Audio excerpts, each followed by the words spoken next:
दोस्तों, आपके अपने YouTube चैनल नॉर्मल एकेडमी पर आपका स्वागत है। आज की कहानी प्रेमचंद्र द्वारा लिखित त्रिया चरित्र सेठ लगनदास जी के जीवन की बगिया फलहीन थी। कोई ऐसा मानवीय, आध्यात्मिक या चिकित्सात्मक प्रयत्न न था जो उन्होंने न किया हो।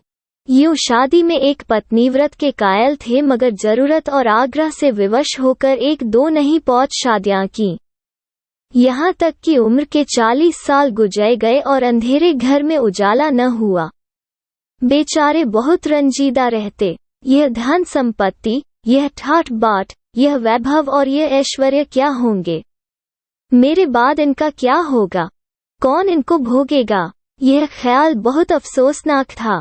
आखिर यह सलाह हुई कि किसी लड़के को गोद लेना चाहिए, मगर यह मसला पारिवारिक झगड़ों के कारण के सालों तक स्थगित रहा। जब सेठ जी ने देखा कि बीवियों में अब तक बदस्तूर कशमकश हो रही है, तो उन्होंने नैतिक साहस से काम लिया और होनहार अनाथ लड़के को गोद ले लिया। उसका नाम रखा गया मगनदास। उसकी उम्र 5-6 साल से ज्यादा न थी। बला का जहीन और तमीजदार। मगर औरतें सब कुछ कर सकती हैं, दूसरे के बच्चे को अपना नहीं समझ सकती। यहाँ तो 5 औरतों का साझा था। अगर एक उसे प्यार करती तो बाकी 4 औरतों का फर्ज था कि उससे नफरत करें। हाँ, सेठ जी उसके साथ बिल्कुल अपने लड़के की सी मोहब्बत करते थे। पढ़ाने को मास्टर रखें, सवारी के लिए घोड़े, रईसी ख्याल के आदमी थे। राग रंग का सामान भी मुहैया था। गाना सीखने का लड़के ने शौक किया तो उसका भी इंतजाम हो गया। गरज जब मगनदास जवानी पर पहुंचा तो रईसाना दिलचापियों में उसे कमाल हासिल था। उसका गाना सुनकर उस्ताद लोग कानों पर हाथ रखते। शहसवार ऐसा कि दौड़ते हुए घोड़े पर सवार हो जाता। डील डॉल शक्ल सूरत में उसका सा अलबेला जवान दिल्ली में कम होगा। शादी का मसला पेश हुआ। नागपुर के करोड़पति सेठ मक्खनलाल बहुत लहराए हुए थे। उनकी लड़की से शादी हो गई। धूमधाम का जिक्र किया जाए तो किस्सा वियोग की रात से भी लंबा हो जाए। मक्खनलाल का उसी शादी में दीवाला निकल गया। इस वक्त मगनदास से ज्यादा ईर्ष्या के योग्य आदमी और कौन होगा? उसकी जिंदगी की बहार उंगों पर भी और मुरादों के फूल अपनी शबनमी ताजगी में खिल खिलकर हुस्न और ताजगी का समा दिखा रहे थे। मगर तकदीर की देवी कुछ और ही सामान कर रही थी। वो सैर सपाटे के इरादे से जापान गया। हुआ था कि दिल्ली से खबर आई कि ईश्वर ने तुम्हें एक भाई दिया है। मुझे इतनी खुशी है कि ज्यादा अरसे तक जिंदा न रह सकूं। तुम बहुत जल्द लौट आओ। मगनदास के हाथ से तार का कागज छूट गया और सर में ऐसा चक्कर आया कि जैसे किसी ऊंचाई से गिर पड़ा है। मगनदास का किताबी ज्ञान बहुत कम था, मगर स्वभाव की सज्जनता से वो खाली हाथ न था। हाथों की उदारता ने, जो समृद्धि का वरदान है, हृदय को भी उदार बना दिया था। उसे घटनाओं की इस काया पलट से दुख तो जरूर हुआ, आखिर इंसान ही था।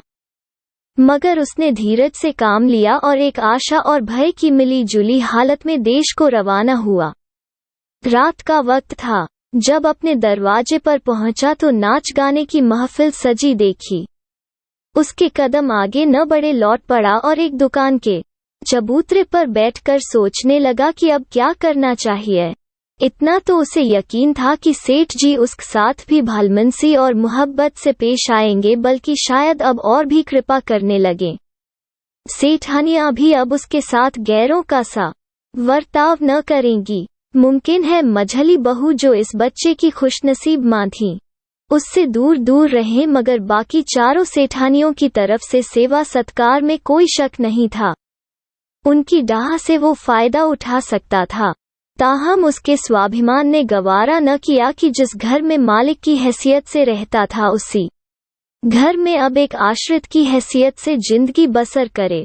उसने फैसला कर लिया कि सब यहाँ रहना न मुनासिब है, न मसलहत। मगर जाऊं कहो, न कोई ऐसा फन सीखा, न कोई ऐसा इल्म हासिल किया जिससे रोजी कमाने की सूरत पैदा होती। रईसाना दिलचस्पियां उसी वक्त तक कद्र की निगाह से देखी जाती हैं जब तक कि वे रईसों के आभूषण रहें। जीविका बनकर वे सम्मान के पद से गिर जाती है। अपनी रोजी हासिल करना तो उसके लिए कोई ऐसा मुश्किल काम न था। किसी सेठ साहूकार के यहाँ मुनीम बन सकता था, किसी कारखाने की तरफ से एजेंट हो सकता था, मगर उसके कंधे पर एक भारी जुआ रखा हुआ था। उसे क्या करे? एक बड़े सेठ की लड़की जिसने लाड़ प्यार में परवरिश पाई, उससे यह कंगाली की तकलीफें क्यों कर झेली जाएंगी? क्या मक्खनलाल की लाडली बेटी एक ऐसे आदमी के साथ रहना पसंद करेगी जिसे रात की रोटी का भी ठिकाना नहीं? मगर इस फिक्र में अपनी जान क्यों खपाऊं? मैंने अपनी मर्जी से शादी नहीं की, मैं बराबर इनकार करता रहा। सेठ जी ने जबरदस्ती मेरे पैरों में बेड़ी डाली है, अब वही इसके जिम्मेदार हैं, मुझसे कोई वास्ता नहीं। लेकिन जब उसने दोबारा ठंडे दिल से इस मसले पर गौर किया तो बचाव की कोई सूरत नजर न आई।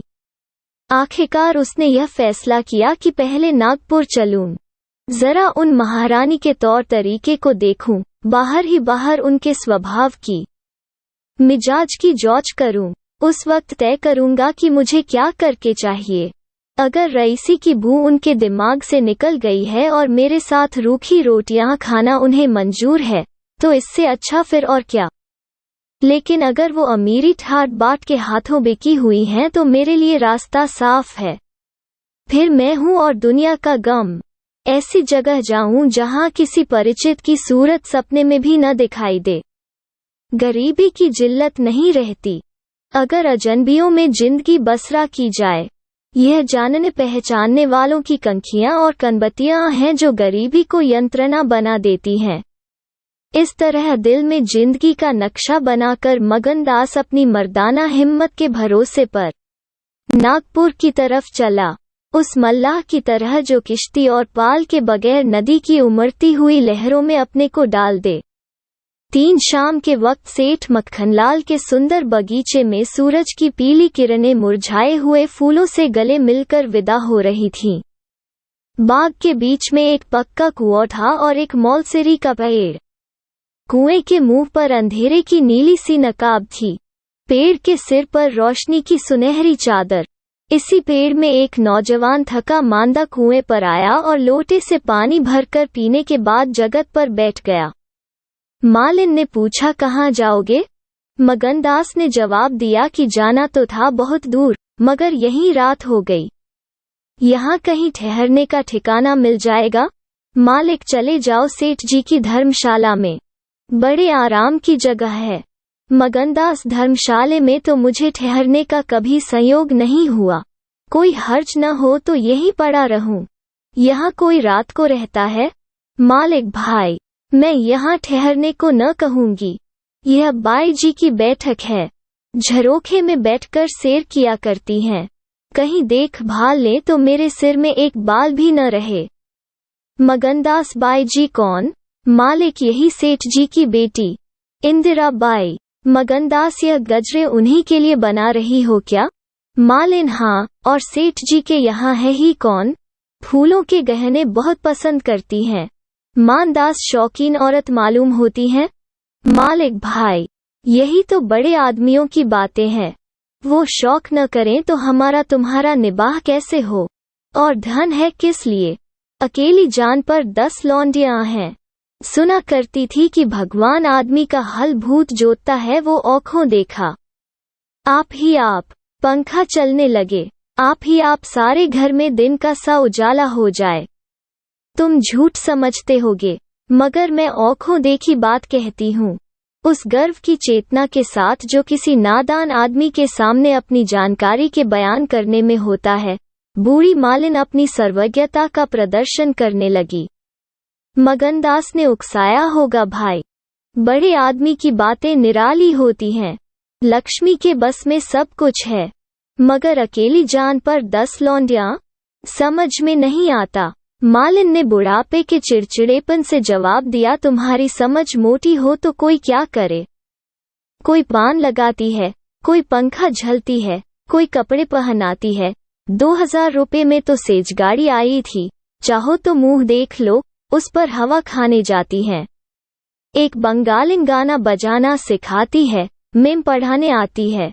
शास्त्री जी संस्कृत पढ़ाते हैं, कागज पर ऐसी मूरत बनाती हैं कि अब बोली और अब बोली। दिल की रानी है, बेचारी के भाग फूट गए। दिल्ली के सेठ लगनदास के गोद लिए हुए लड़के से ब्याह हुआ था, मगर राम जी की लीला 70 बरस के मुर्दे को लड़का दिया, कौन पतियाएगा। जब से यह सुनावनी आई है, तब से बहुत उदास रहती है। एक दिन रोती थी, मेरे सामने की बात है। बाप ने देख लिया, समझाने लगे, लड़की को बहुत चाहते हैं। सुनती हूँ दामाद को यहीं बुलाकर रखेंगे। नारायण करे, मेरी रानी दूधों नहाए पर तो फले। माली मर गया था, उन्होंने आड़ न ली होती तो घर भर के टुकड़े मांगती। मगनदास ने एक ठंडी सॉस ली। बेहतर है, अब यहाँ से अपनी इज्जत आबरू लिए हुए चल दो, यहाँ मेरा निबाह न होगा। इंदिरा रईसजादी है, तुम इस काबिल नहीं हो कि उसके शौहर बन सको। मालिन से बोला था धर्मशाले में जाता हूँ, जाने वहाँ खाट वाट मिल जाती है कि नहीं, मगर रात ही तो काटनी है, किसी तरह कट ही जाएगी। रईसों के लिए मखमली गद्दे चाहिए, हम मजदूरों के लिए पुआल ही बहुत है। यह कहकर उसने लुटिया उठाई, डंडा संभाला और दर्द भरे दिल से एक तरफ चल दिया। उस वक्त इंदिरा अपने झरोखे पर बैठी हुई इन दोनों की बातें सुन रही थी। कैसा संयोग है कि स्त्री को स्वर्ग की सब सिद्धियां प्राप्त हैं और उसका पति आवरों की तरह मारा मारा फिर रहा है, उसे रात काटने का ठिकाना नहीं। मगनदास निराश विचारों में डूबा हुआ शहर से बाहर निकल आया और एक सराय में ठहरा जो सिर्फ इसलिए मशहूर थी कि वहां शराब की एक दुकान थी। यहाँ आसपास से मजदूर लोग आकर अपने दुख को भुलाया करते थे। जो भूले भटके मुसाफिर यहाँ ठहरते, उन्हें होशियारी और चौकसी का व्यवहारिक पाठ मिल जाता था। मगनदास थका मांदा ही एक पेड़ के नीचे चादर बिछाकर सो रहा और जब सुबह को नींद खुली तो उसे किसी पीर औलिया के ज्ञान की सजीव दीक्षा का चमत्कार दिखाई पड़ा, जिसकी पहली मंजिल वैराग्य है। उसकी झोपड़ी, जिसमें 2-1 कपड़े और थोड़ा सा रास्ते का खाना और लुटिया डोर बंधी हुई थी, गायब हो गई। उन कपड़ों को छोड़कर जो उसके बदर पर थे, अब उसके पास कुछ भी न था और भूख, जो कंगाली में और भी तेज हो जाती है, उसे बेचैन कर रही थी। मगर दृढ़ स्वभाव का आदमी था, उसने किस्मत का रोना रोया किसी तरह गुजर करने की तदबीरें सोचने लगा। लिखने और गणित में उसे अच्छा अभ्यास था, मगर इस हैसियत में उससे फायदा उठाना असंभव था। उसने संगीत का बहुत अभ्यास किया था, किसी रसिक रईस के दरबार में उसकी कद्र हो सकती थी, मगर उसके पुरुषोचित अभिमान ने इस पेशे को अख्तियार करने इजाजत न दी। हाँ, वो आला दर्जे का घुड़सवार था और यह फन मजे में पूरी शान के साथ उसकी रोजी का साधन बन सकता था। यह पक्का इरादा करके उसने हिम्मत से कदम आगे बढ़ाए। ऊपर से देखने पर यह बात यकीन के काबिल नहीं मालूम होती, मगर वो अपना बोझ हल्का हो जाने से इस वक्त बहुत उदास नहीं था। मर्दाना हिम्मत का आदमी ऐसी मुसीबतों को उसी निगाह से देखता है जिसमें एक होशियार विद्यार्थी परीक्षा के प्रश्नों को देखता है। उसे अपनी हिम्मत आजमाने का, एक मुश्किल से जूझने का मौका मिल जाता है, उसकी हिम्मत अजनाने ही मजबूत हो जाती है। अक्सर ऐसे मौके मर्दाना हौसले के लिए प्रेरणा का काम देते हैं। मगनदास इस जोश से कदम बढ़ाता चला जाता था कि जैसे कामयाबी की मंजिल सामने नजर आ रही है, मगर शायद वहां के घोड़ों ने शरारत और बिगड़ैलपन से तौबा कर ली थी, या वे स्वाभाविक रूप बहुत मजे में धीमे धीमे चलने वाले थे। वो जिस गांव में जाता निराशा को उकसाने वाला जवाब पाता।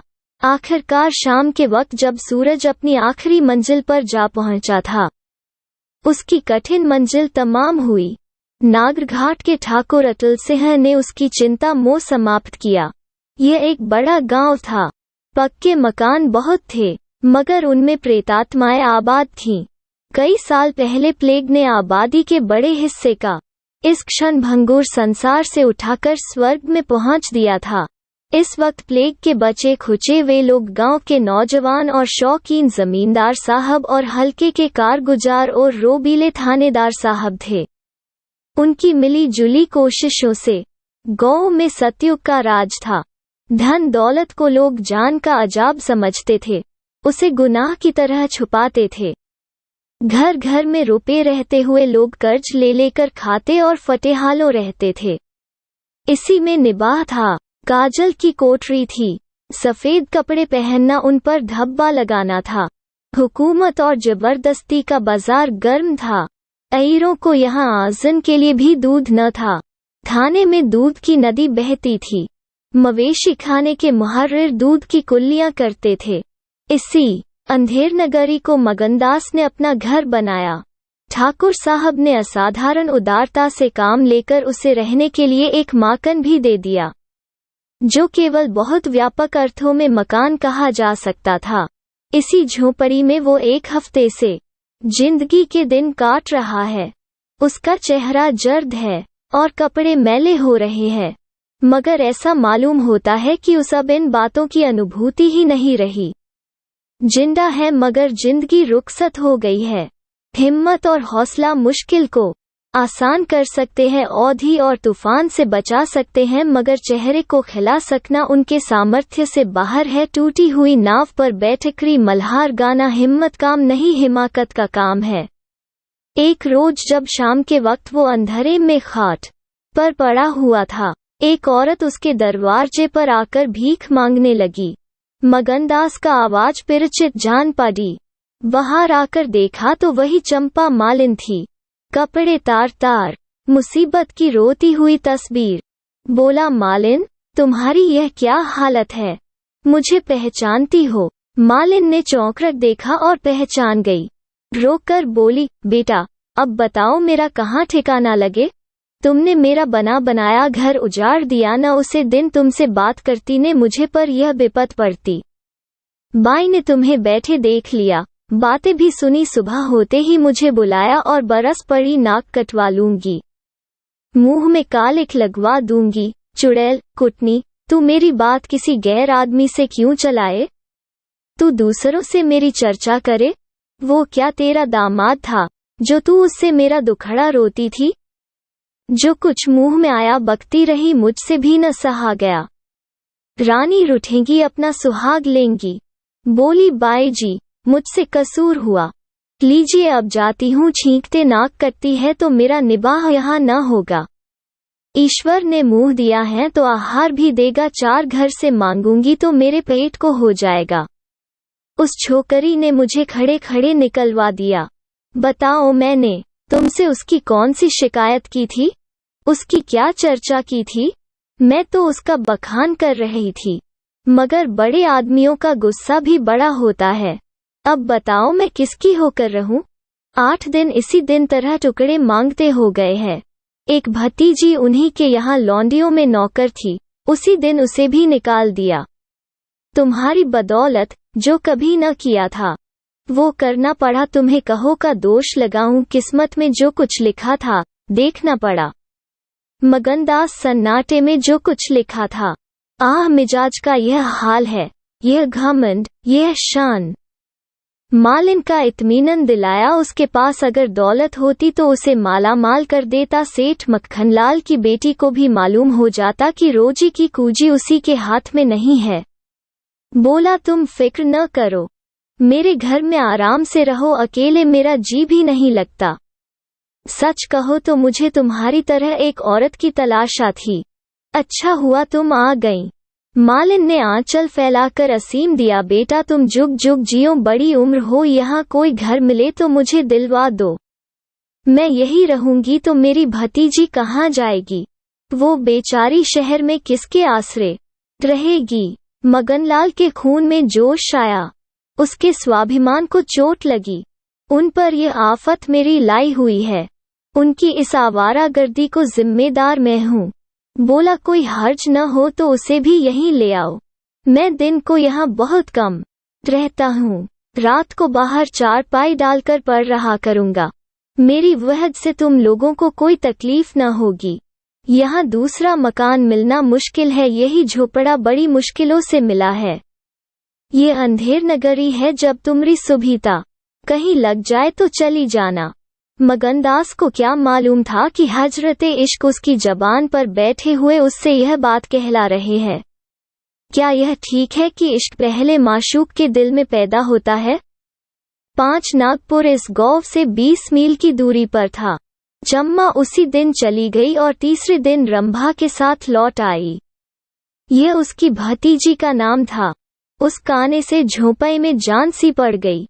मगनदास के दिमाग में मालिन की लड़की की जो तस्वीर थी उसका रंभा से कोई मेल न था। वो सौंदर्य नाम की चीज का अनुभवी जौहरी था, मगर ऐसी सूरत जिस पर जवानी की ऐसी मस्ती और दिल का चैन छीन लेने वाला ऐसा आकर्षण हो उसने पहले कभी नहीं देखा था।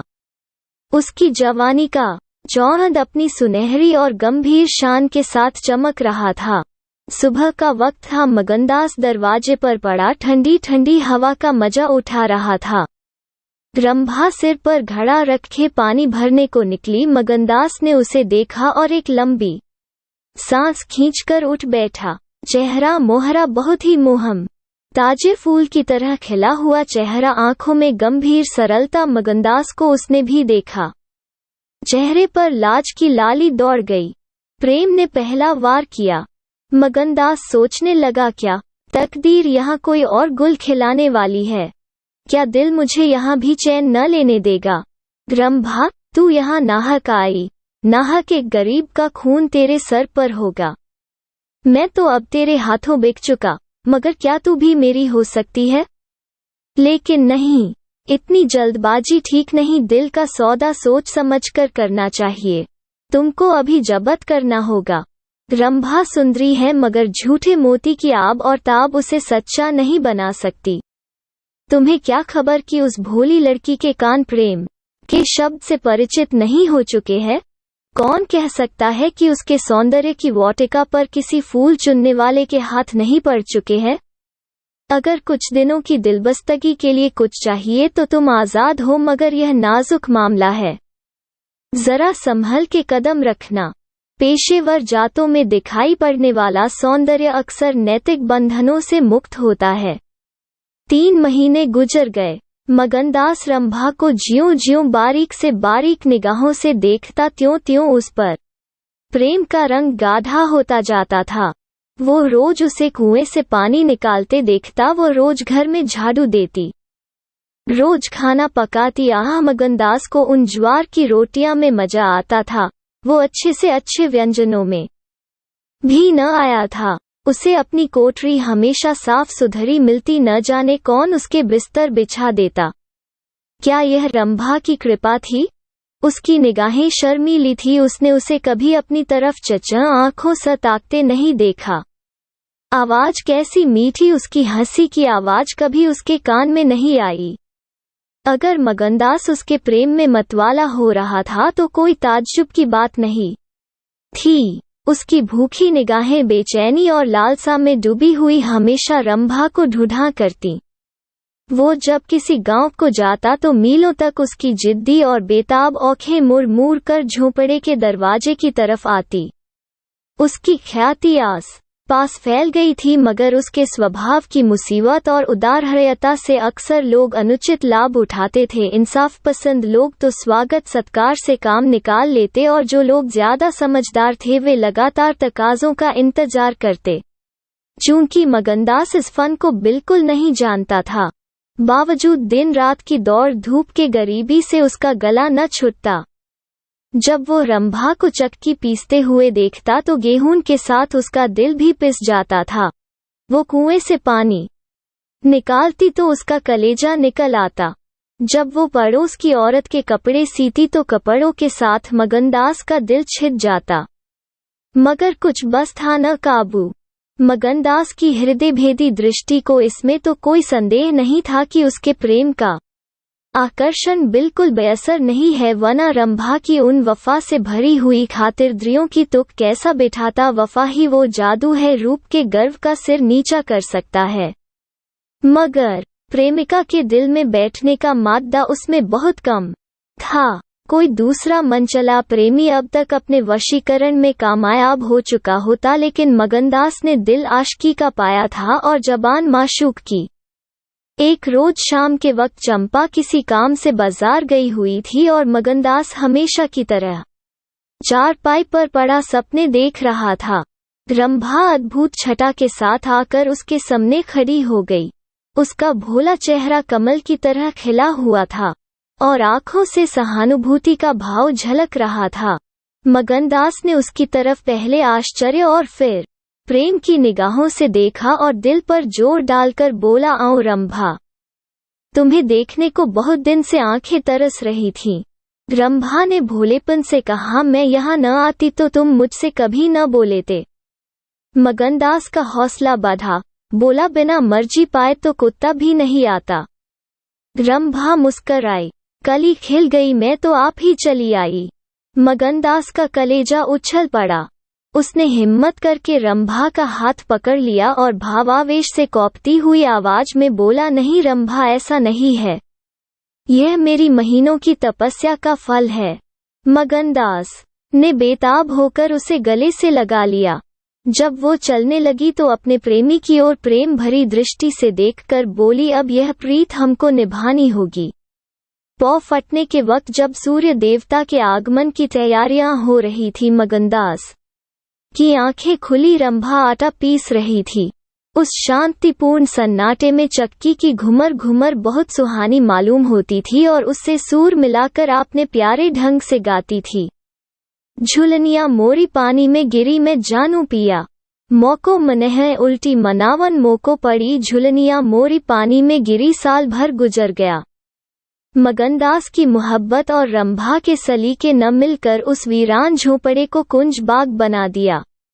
अब वहां गायें थीं, फूलों की क्यारियां थीं और कई देहाती ढंग के मोड़े थे। सुख सुविधा की अनेक चीजें दिखाई पड़ती थी।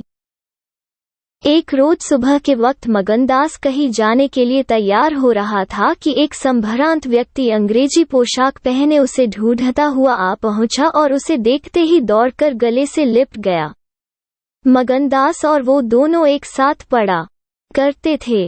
वो अब वकील हो गया था। मगनदास ने भी अब पहचाना और कुछ झेपता और कुछ झिझकता उससे गले लिपट गया। बड़ी देर तक दोनों दोस्त बातें करते रहे। बातें क्या थीं, घटनाओं और संयोगों की एक लंबी कहानी थी। कई महीने हुए सेठ लगन का छोटा बच्चा चेचक की नजर हो गया। सेठ जी ने दुख के मारे आत्महत्या कर ली और अब मगनदास सारी जायदाद, कोठी, इलाके और मकानों का एक छत्र स्वामी था। सेठानियों में आपसी झगड़े हो रहे थे। कर्मचारियों ने गबन को अपना ढंग बना रखा था। बड़ी सेठानी उसे बुलाने के लिए खुद आने को तैयार थी, मगर वकील साहब ने उन्हें रोका था। जब मगनदास ने मुस्कुरा कर पूछा, तुम हो क्यों, कर मालूम हुआ कि मैं यहाँ हूँ, तो वकील साहब ने फरमाया, महीने भर से तुम्हारी टोह में हूँ। सेठ मक्खनलाल ने अता पता बतलाया। तुम दिल्ली पहुँचे और मैंने अपना महीने भर का बिल पेश किया। रंभा अधीर हो रही थी कि यह कौन है और इनमें क्या बातें हो रही है। 10 बजते बजते वकील साहब मगनदास से 1 हफ्ते के अंदर आने का वादा लेकर विदा हुए। उसी वक्त रंभा आ पहुंची और पूछने लगी, यह कौन थे, इनका तुमसे क्या काम था। मगनदास ने जवाब दिया, यमराज का दूत। रंभा, क्या सगुन बकते हो। मगन, नहीं नहीं रंभा, यह सगुन नहीं है, यह सचमुच मेरी मौत का दूत था। मेरी खुशियों के बाग को रौंदने वाला, मेरी हरी भरी खेती को उजाड़ने वाला रंभा, मैंने तुम्हारे साथ दगा की है। मैंने तुम्हें अपने फरेब का जाल में फांसा है। मुझे माफ करो, मोहब्बत ने मुझसे यह सब करवाया। मैं मगन सिंह ठाकुर नहीं हूँ। मैं सेठ लगनदास का बेटा और सेठ मक्खनलाल का दामाद हूँ।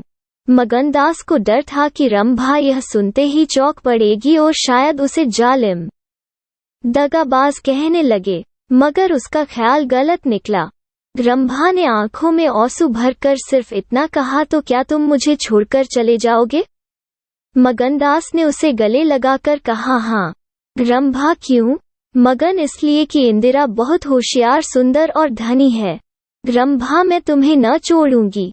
कभी इंदिरा की लौड़ी थी, अब उनकी सौत बनूंगी।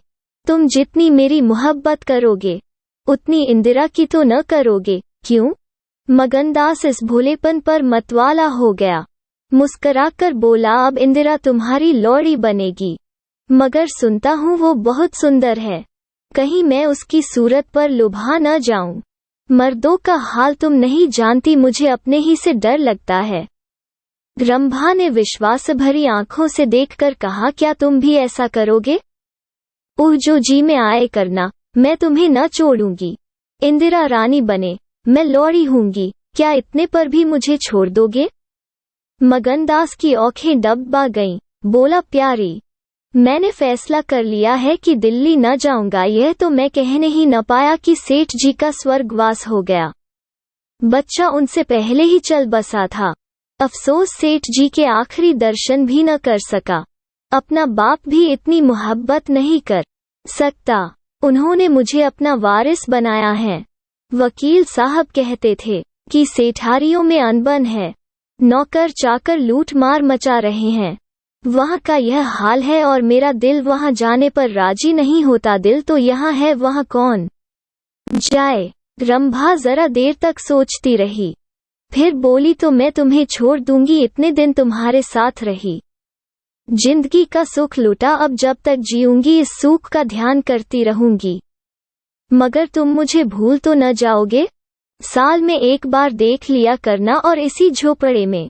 मगनदास ने बहुत रोका मगर आंसू न रुक सके। बोले, रंभा, यह बातें न करो, कलेजा बैठा जाता है। मैं तुम्हें छोड़ नहीं सकता, इसलिए नहीं कि तुम्हारे ऊपर कोई एहसान है, तुम्हारी खातिर नहीं, अपनी खातिर। वो शायती, वो प्रेम, वो आनंद जो मुझे यहाँ मिलता है और कहीं नहीं मिल सकता।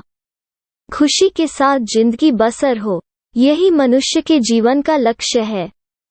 मुझे ईश्वर ने यह खुशी यहाँ दे रखी है, तो मैं उसे क्यों छोड़ूं? धन दौलत को मेरा सलाम है, मुझे उसकी हवस नहीं है। रंभा फिर गंभीर स्वर में बोली, मैं तुम्हारे पौव की बेड़ी न बनूंगी। चाहे तुम अभी मुझे न छोड़ो, लेकिन थोड़े दिनों में तुम्हारी यह मोहब्बत न रहेगी। मगनदास को कोड़ा लगा, जोश से बोला, तुम्हारे सिवा इस दिल में अब कोई और जगह नहीं पा सकता। रात ज्यादा आ गई थी, अष्टमी का चौरंत सोने जा चुका था। दोपहर के कमल की तरह साफ आसमान में सितारे खिले हुए थे।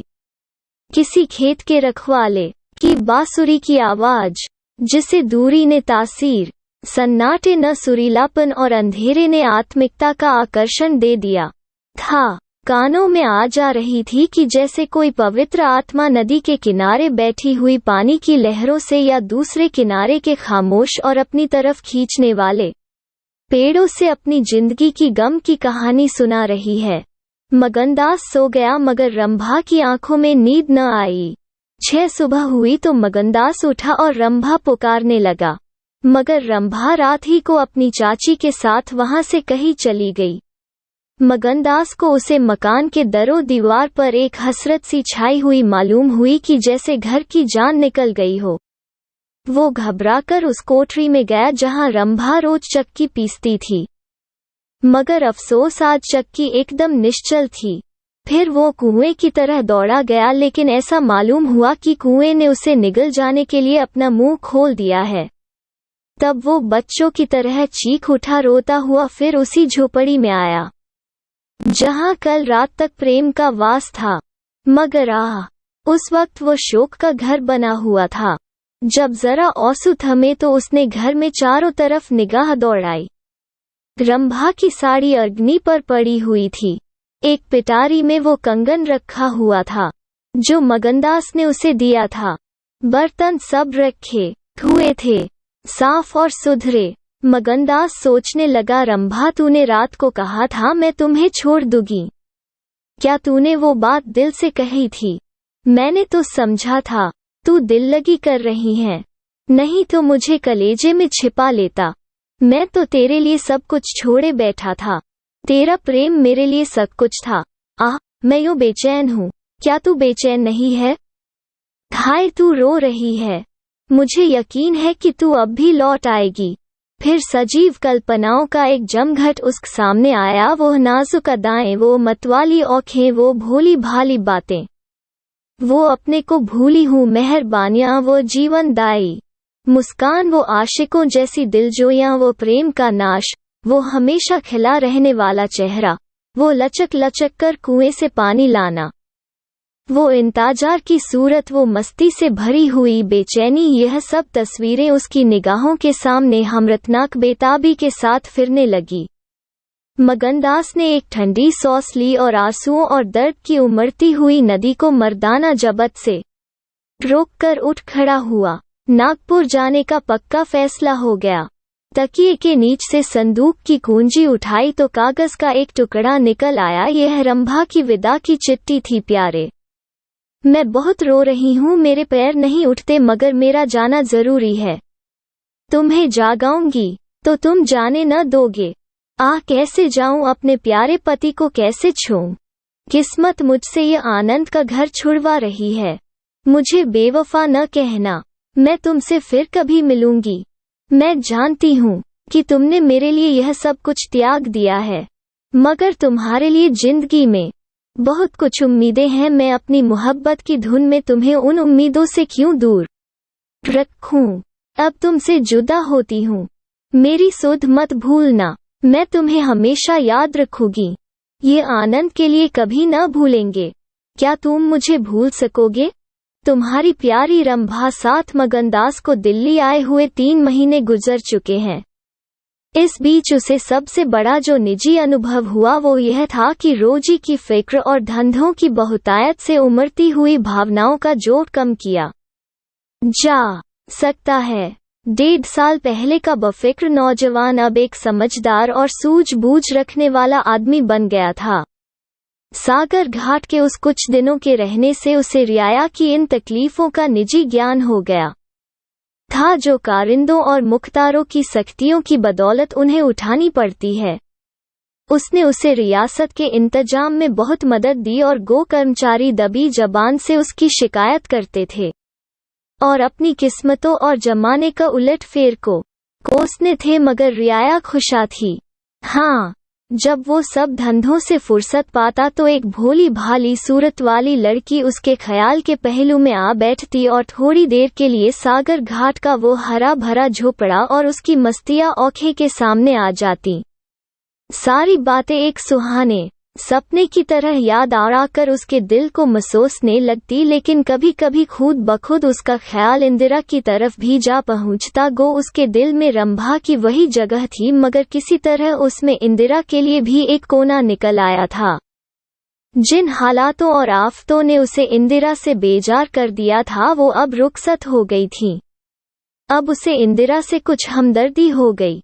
अगर उसके मिजाज में घमंड है, हुकूमत है, तकल्लुफ है, शान है, तो यह उसका कसूर नहीं, यह रईस जादों की आम कमजोरियां हैं, यही उनकी शिक्षा है। वे बिल्कुल बेबस और मजबूर है।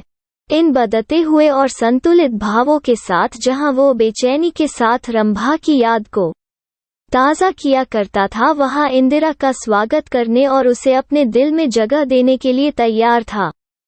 वो दिन दूर नहीं था जब उसे उस आजमाइश का सामना करना पड़ेगा।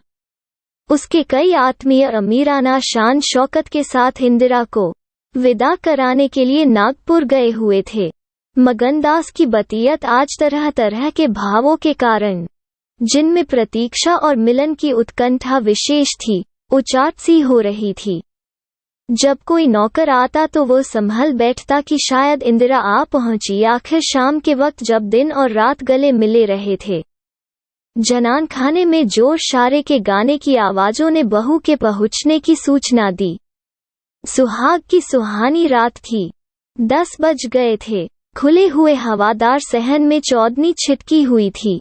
वो चौदनी जिसमें नशा है, आरजू है और खिंचाव है। गमलों में खिले हुए गुलाब और चम्मा के फूल चौन की सुनहरी रोशनी में ज्यादा गंभीर और खामोश नजर आते थे। मगनदास इंदिरा से मिलने के लिए चला। उसके दिल से लालसाएं जरूर थी, मगर एक पीड़ा भी थी। दर्शन की उत्कंठा थी, मगर प्यास से खोली।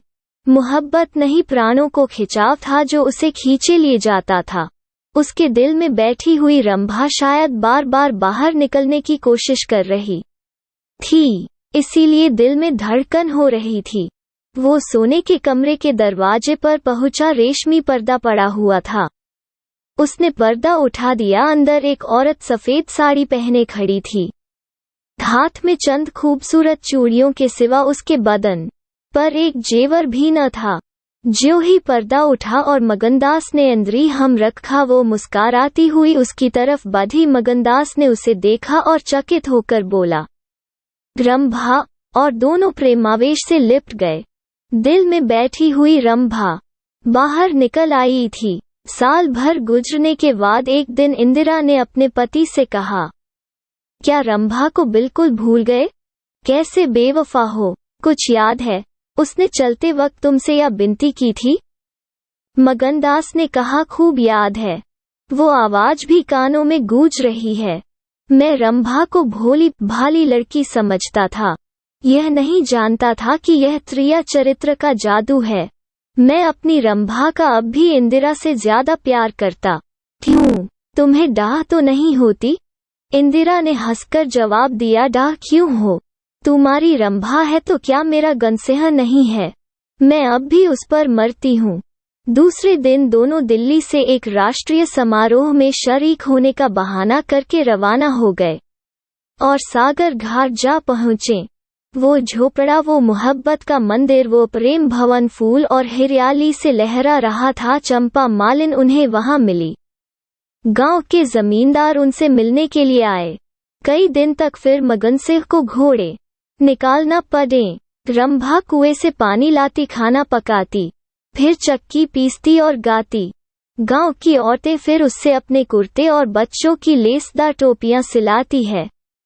हाँ, इतना जरूर कहती कि उसका रंग कैसा निखर आया है, हाथ पांव कैसे मुलायम यह पड़ गए हैं, किसी बड़े घर की रानी मालूम होती है। मगर स्वभाव वही है, वही मीठी बोली है, वही मुरौवत, वही हंसमुख चेहरा। इस तरह एक हफ्ते इस सरल और पवित्र जीवन का आनंद उठाने के बाद दोनों दिल्ली वापस आए और अब 10 साल गुजरने पर भी साल में एक बार उस झोपड़े के नसीब जागते हैं। वो मोहब्बत की दीवार अभी तक उन दोनों प्रेमियों को अपनी छाया में आराम देने के लिए खड़ी है। दोस्तों, ये कहानी आपको कैसी लगी? हमें अपनी राय जरूर दें। धन्यवाद।